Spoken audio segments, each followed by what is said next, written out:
Hello students, welcome to Kusum classes. तो बच्चों, आज की इस वीडियो में हम करेंगे क्लास 8 की मैथ एक्सरसाइज 9.3 का क्वेश्चन 3 करेंगे। ठीक है बच्चों, तो क्वेश्चन 3 हम देखते हैं हमारा क्या है। क्वेश्चन 3 है बच्चों हमारा कि एक ऐसे घनाभ की ऊंचाई ज्ञात कीजिए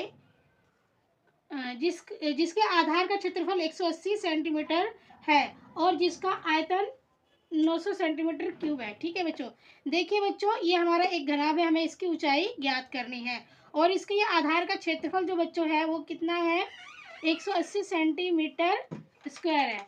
ठीक है, और जो इसका आयतन है, आयतन मीन्स जो अंदर का स्पेस है वो कितना है बच्चों, आयतन जो है इसका वो है 900 सेंटीमीटर क्यूब। ठीक है बच्चों, तो हमें इस क्वेश्चन में क्या निकालना है, हमें इस क्वेश्चन में इस घनाभ की हाइट निकालनी है, जबकि इसका ये नीचे का जो आधार का क्षेत्रफल है वो दिया हुआ है। ठीक है, और आयतन भी दिया हुआ है। तो चलिए बच्चों, इस क्वेश्चन को हम करते हैं स्टार्ट। ठीक है, ये हमारा थोड़ा सा मिट गया।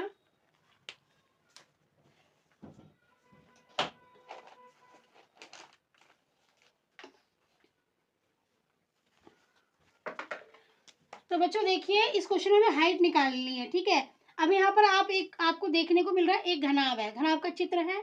क्वेश्चन में बोल रहा है कि इसके आधार, जैसे ना घनाभ के देखिए, एक तो ये वाली सतह होगी, एक ये वाली होगी, एक ऊपर वाली होगी, एक इसके पीछे वाली है, सामने वाली, और एक ये नीचे वाली सतह है। तो सिर्फ नीचे वाली सतह का हमें क्षेत्रफल 180 सेंटीमीटर दे दिया गया है। अगर बच्चों आप ध्यान से देखते हो, ऊपर से देखोगे तो जो ये है ना, ये रेक्टेंगल के शेप का दिखेगा इस प्रकार से।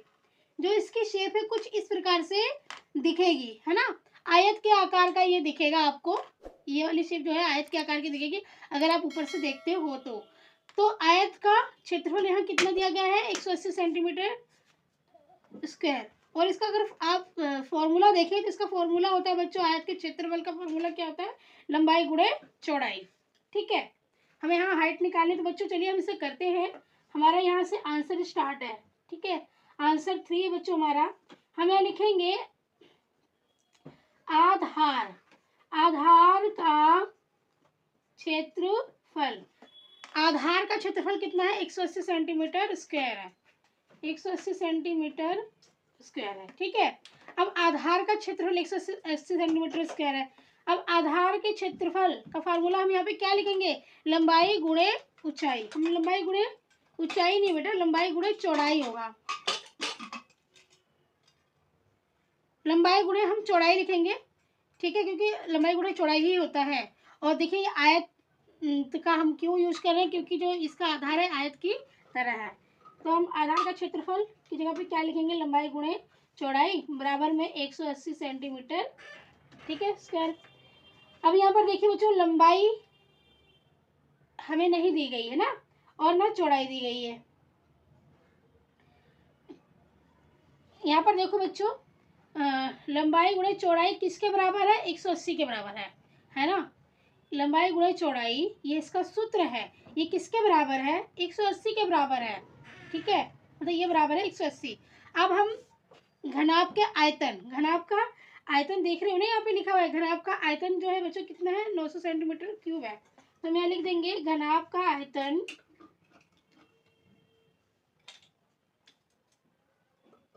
घनाभ का आयतन 900 सेंटीमीटर क्यूब।